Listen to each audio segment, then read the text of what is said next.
आज अपने similarity topic का डीपीपी टू का क्वेश्चन टू करेंगे। तो क्वेश्चन है, E and F are points on the sides P Q and P R respectively of a triangle P Q R. For each of the following cases state whether E F parallel to Q R. तो दो part है, एक एक करके बनाएंगे। पहला part में दिया है P equal to 3.9 centimetre, E Q equal to 3 centimetre, P F equal to 8 centimetre and R F equal to 9 centimetre. तो अपने एक बेसिक फिगर बना रखे हैं पी क्यू आर ट्राइंगल का, जहाँ पे ई पॉइंट जो है पी क्यू पे लाई करता है, एफ पॉइंट जो है पी आर पे लाई करता है।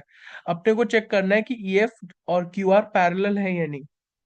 तो अपने कॉन्वर्स ऑफ बीपीटी से लिख सकते हैं क्या, कि पीई बाय ई क्यू, अगर इसका वैल्यू पी एफ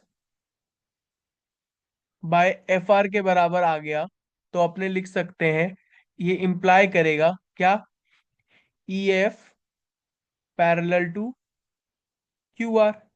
तो ये अपने कहाँ से लिख सकते हैं, कॉन्वर्स ऑफ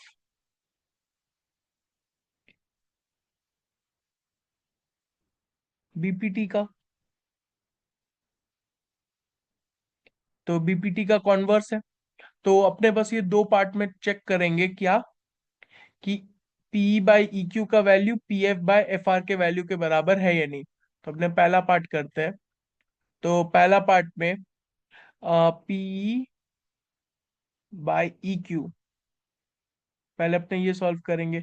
तो पी कितना है 3.9, ई क्यू कितना है 3, तो ये कितना रेशियो आ रहा है 13/10।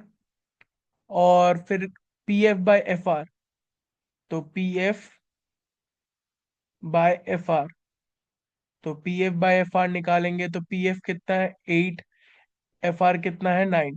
तो ये दोनों बराबर नहीं आ रहा है। तो यहां से अपने लिख सकते हैं P by E Q not equal to P F by F R. तो इससे इंप्लाई क्या करेंगे, E F is not parallel to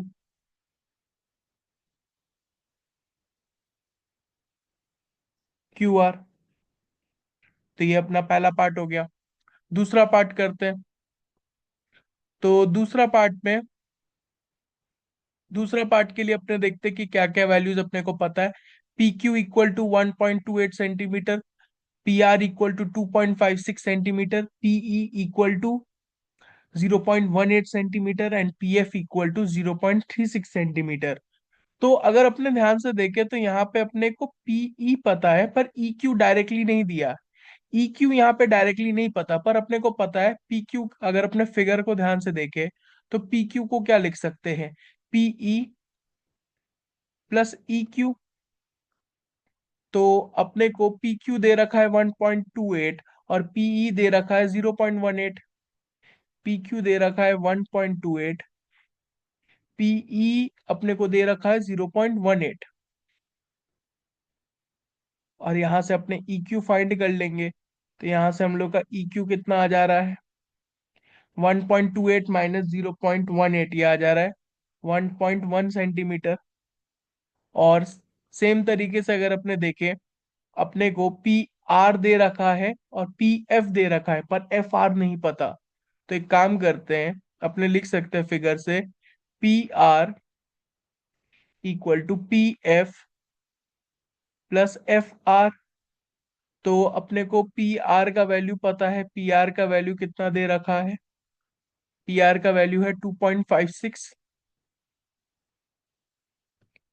और पी एफ का वैल्यू अपने को दे रखा है, पी एफ का वैल्यू कितना है 0.36। और एफ आर का वैल्यू अपने निकालना चाहते हैं। तो यहाँ से एफ आर का वैल्यू कितना आ जा रहा है, 2.56 माइनस 0.36, मतलब 2.2 सेंटीमीटर।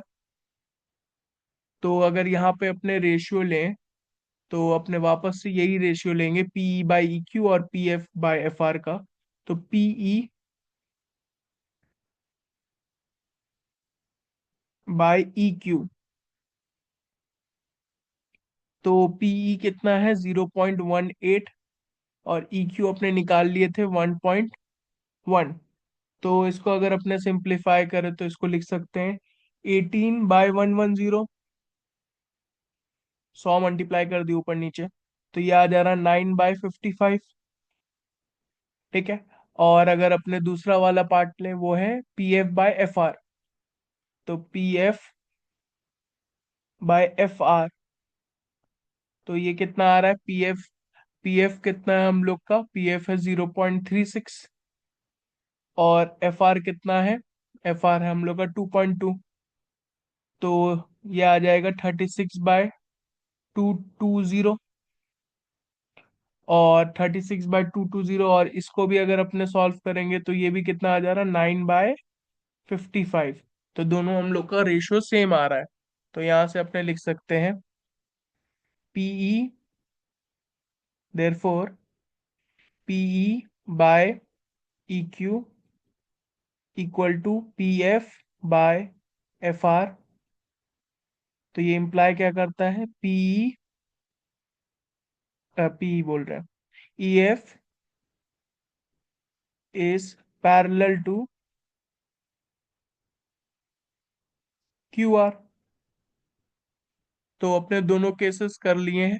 पहला केस में हम लोग का EF is not parallel to QR आया था, और दूसरा केस में हम लोग का EF is parallel to QR आया है। तो ये हम लोग का आंसर होगा।